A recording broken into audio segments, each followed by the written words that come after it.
Shalom, jemaat yang dikasihi Tuhan, GKJ Seklasis Jakarta bagian Barat dan Jakarta bagian Timur.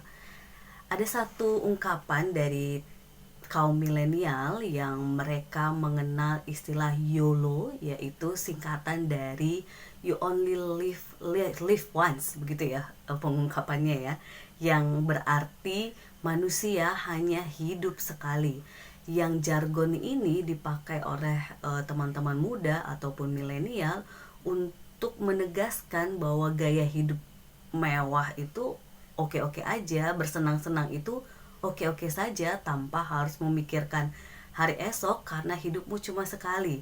Sehingga kalau dilihat secara sisi negatif, mereka tidak lagi memikirkan hal-hal yang harus dipertimbangkan matang-matang atau diperjuangkan untuk hari depan, ataupun sesuatu yang mereka tidak hanya main hura-hura saja atau hidup dengan mewah begitu ya.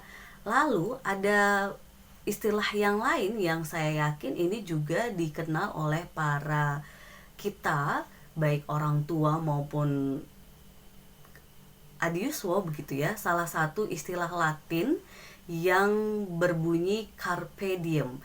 Yang ini salah satu puisi dari Horace yang mengartikan bahwa kita harus memaknai ataupun meraih hari ini sebagai bentuk kita betapa mau mengambil kesempatan hari ini, karena kita tidak tahu apakah kita masih punya kesempatan esok atau tidak.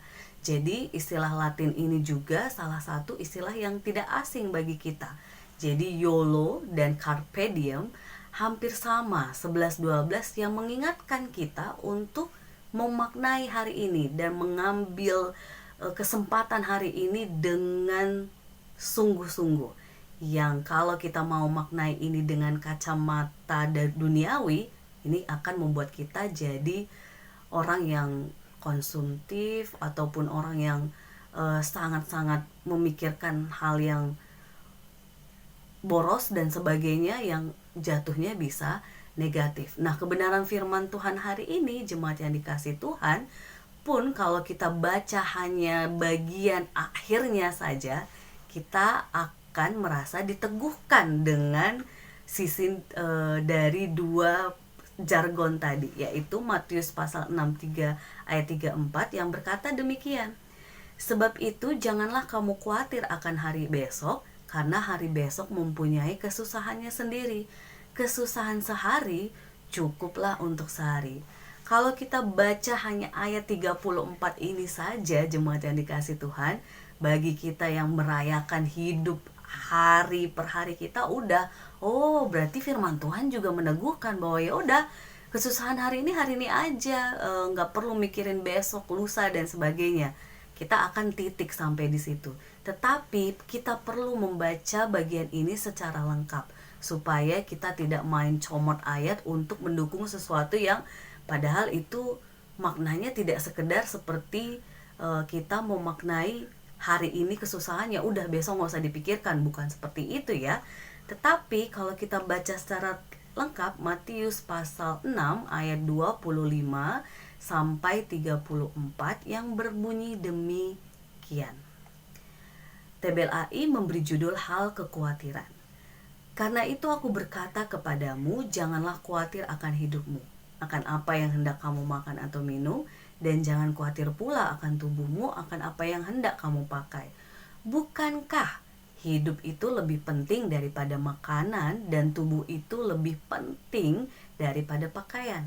Pandanglah burung-burung di langit yang tidak menabur dan tidak menuai dan tidak mengumpulkan bekal dalam lumbung, namun diberi makan oleh Bapamu yang di surga. Bukankah kamu jauh melebihi burung-burung itu?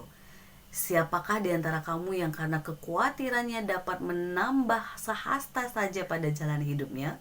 Dan mengapa kamu khawatir akan pakaian? Perhatikanlah bunga bakung di ladang yang tumbuh tanpa bekerja dan tanpa memintal.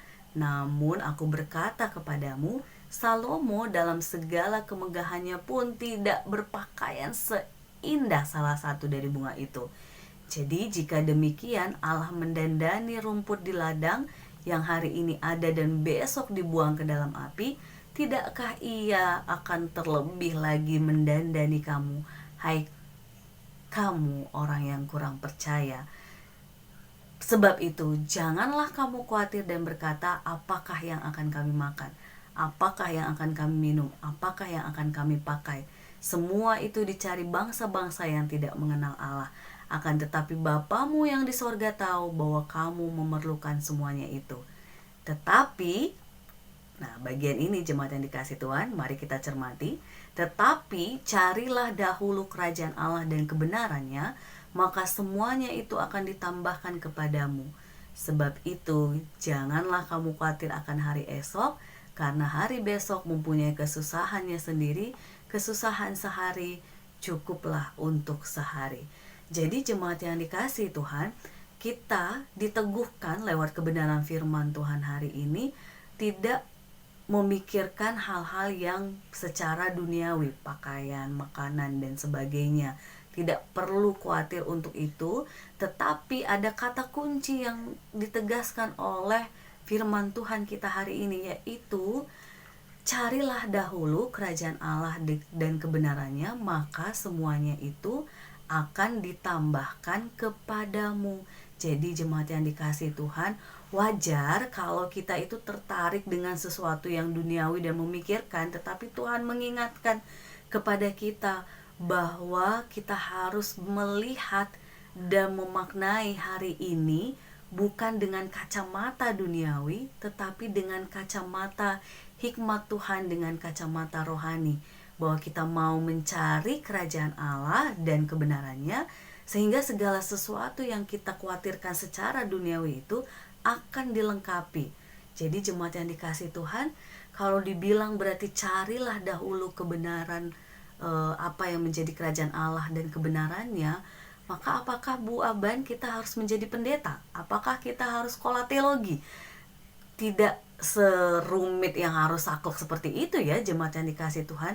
Tapi paling tidak setiap hari kita harus mencari tahu, hari ini Tuhan mau mengajarkan saya apa, Tuhan mau saya melakukan apa untuk saya bisa menjadi berkat buat diri, keluarga, orang sekitar saya. Dan itu bukan untuk kesombongan kita, tetapi memuliakan Tuhan. Jadi jemaat yang dikasih Tuhan, sederhananya adalah setiap hari dengan kesusahan yang kita miliki pribadi lepas pribadi, yang saya yakin kita punya pergumulan, punya tantangan, punya hal-hal yang kita pikirkan untuk kita lakukan, maka sederhananya adalah hari ini apa yang bisa kita lakukan sesuai dengan kebenaran firman Tuhan. Adakah hari ini seharusnya Tuhan minta kita untuk memaafkan, kita ternyata masih menganggap hari esok masih ada, sehingga hari ini kita tidak anggap sebagai kesempatan untuk melakukan kebenaran firman Tuhan. Atau sesederhana hari ini seharusnya kita mulai kembali untuk semangat bekerja, untuk kembali semangat membangkitkan perekonomian keluarga kita, mungkin dengan usaha dan sebagainya, tetapi kita menunda hari yang akhirnya yang harusnya hari ini bisa jadi semangat untuk mengupayakan yang terbaik, tidak kita lakukan. Mestinya kita bisa lakukan dengan semangat bahwa setiap hari dengan usaha sekecil apapun Tuhan pasti berkati jika kita berlaku dengan jujur dan semangat, begitu ya. Atau sesederhana hari ini mungkin apa yang bisa kita lakukan? Berrekonsiliasi dengan istri atau suami kita, ataupun menelpon orang tua kita yang mungkin sudah sangat lama tidak kita hubungi, atau banyak hal yang saya yakin jemaat yang dikasih Tuhan, kalau kita mau tanya kepada Tuhan, Tuhan apa yang mau dibentuk kepada saya hari ini, Tuhan akan pakai banyak cara untuk mengingatkan dan meneguhkan kita lewat kebenaran firman Tuhan yang kita baca, dan kita mau melakukannya. Dengan kita melakukannya jemaat yang dikasih Tuhan, kesusahan hari ini cukuplah hari ini. Esok kita tanya lagi kepada Tuhan apa yang bisa kita lakukan secara iman dalam kehidupan kita. Sedangkan ukuran duniawi bukan bilang tidak penting, tetapi yakinlah ketika kita berlaku benar dalam hari ke hari kita, baik dalam berusaha, bekerja, keluarga, apapun itu, Tuhan pasti akan mencukupkan dengan cara yang Tuhan punya banyak cara untuk menolong dan menopang kita selama kita berjalan dalam terang cinta kasih Tuhan. Selamat memaknai setiap hari dalam kehidupan kita untuk melakukan kebenaran firman Tuhan. Jika kita tidak tahu apa yang harus dilakukan, cari kerajaan Allah itu melalui kebenaran firman Tuhan, kebenarannya, dan berusaha kita lakukan. Tuhan Yesus memberkati kita. Amin.